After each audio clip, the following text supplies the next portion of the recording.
ஸ்ரீ பத்மாவதி சமேத கலிவெங்கடேச பெருமாள் தேவஸ்தான அர்ச்சகர் பேசுகிறேன்.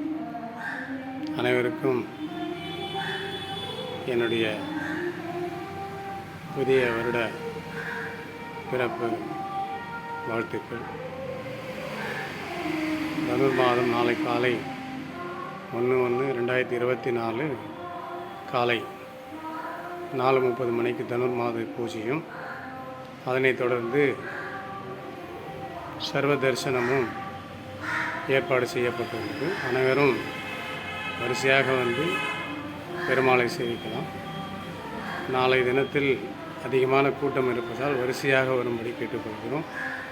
தேங்காய், பழம், கற்பூரங்கள் வெளியே ஆஞ்சநேயர் மண்டபத்தில் ஏற்றி அங்கேயே உடைத்து வரிசையாக வரும்படி கேட்டுக்கொள்கிறோம். மூலஸ்தானத்தில் உள்ளே தேங்காய்கள் உடைக்கப்பட மாட்டாது. வெளியே அங்கேயே ஆஞ்சநேயர் எதிரே உடைத்து கற்பூரமேற்றி உள்ளே நெய் ஆரத்தியும் செய்யப்படும். அனைவரும் வரிசையாக வந்து தீர்த்த பிரசாதங்கள் பெற்று செல்லலாம். சர்வே ஜனா சுகினோ.